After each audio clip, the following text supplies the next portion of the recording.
So I'm not even going to get into actually what I'm talking about here. You're going to catch on to what I'm talking about here in a second. And yeah, to all the racist white people that come in my comments that have no fucking they don't know how to insult. Yeah, I'm in the big chair, the big rocking chair that's way too big for me. I don't know why that's a joke to them, but I kind of find it funny. I have a nice comfortable wooden rocking chair. Go fuck yourselves. So, the Somali population of Somalia is 18 million, I believe. And there was an estimated in 2022, 2000, I think it was 2022, I saw 2,000 pirates in Somali pirates in Somalia.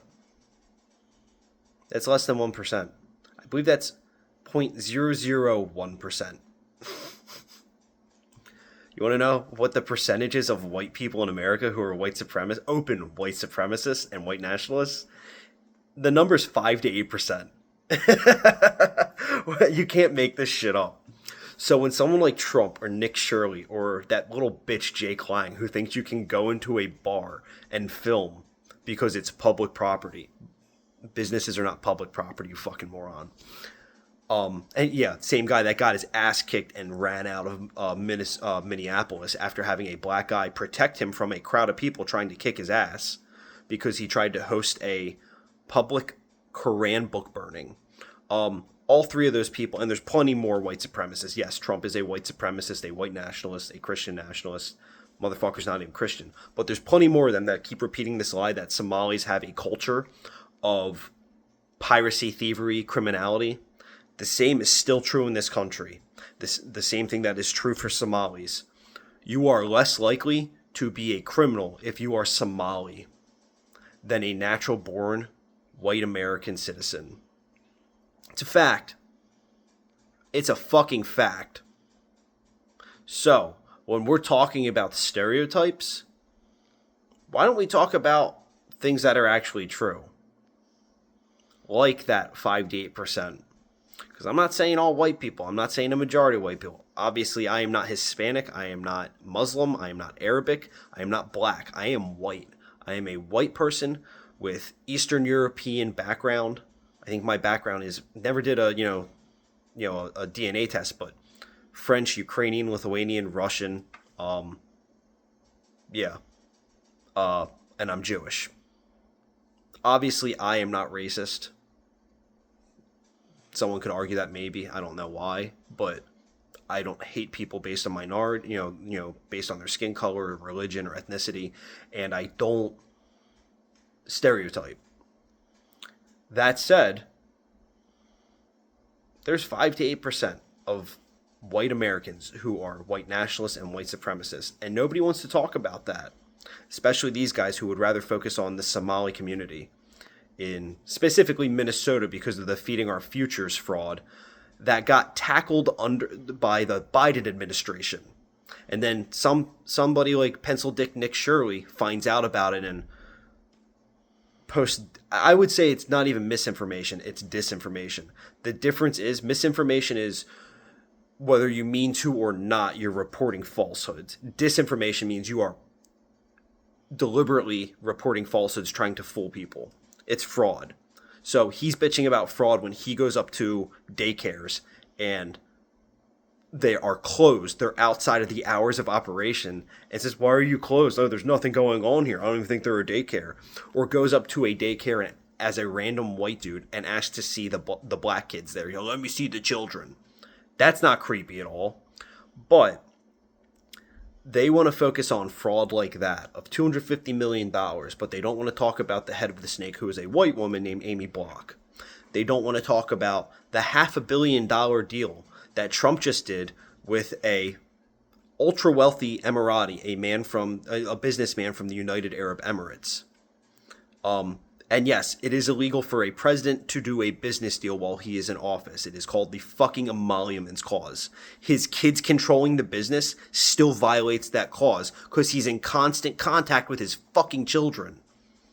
So you guys want to talk about fraud? Go talk about that. Go talk about the crypto scam. Go talk about how they basically shut down the Consumer Financial Protection Bureau, which returned in about 15 years $20 billion fucking dollars to people who were defrauded by banks and corporations.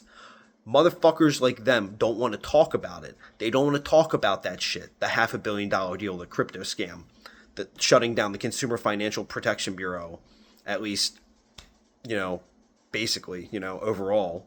They didn't demolish it. They didn't abolish it. They didn't get rid of it, but they basically stopped them from doing their job. And they don't want to talk about Elon Musk trying to change a Tesla contract when he was in charge of Doge from, I believe it was $436,000 to $436 million. He got caught and they stopped that because they knew it was too big to get away with. But they don't want to talk about any of this shit. And they especially don't want to talk about the Epstein files.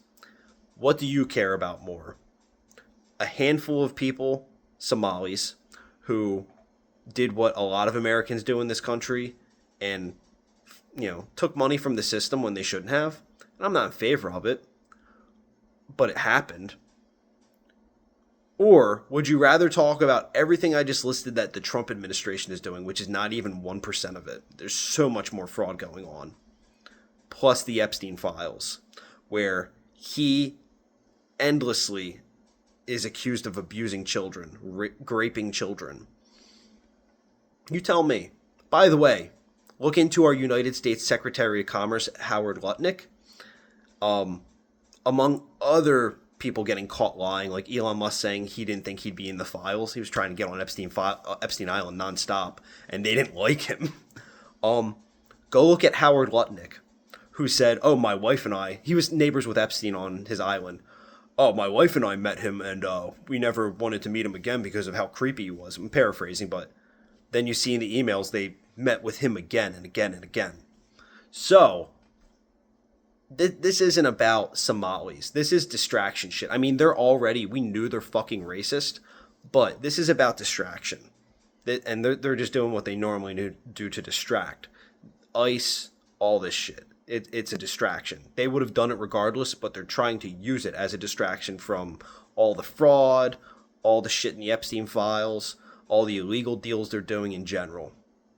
So, again, before ICE really ramped up their illegal procedures, their illegal campaign of, I would call it a campaign of terror at this point, and before the Epstein files were released in the last few months, it was the same game they had from Project 2025. It's overwhelmed the public and the media with information, which is bad news every day, with things they don't like. They won't be able to keep up, and we haven't been able to.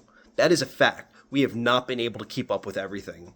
One thing happens, the news reports it. As another thing's happening, they got to report that. Something bigger happens, they got to report that.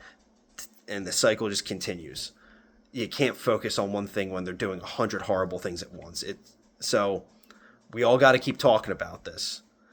And like I began the video talking about how Somalis are not bad people.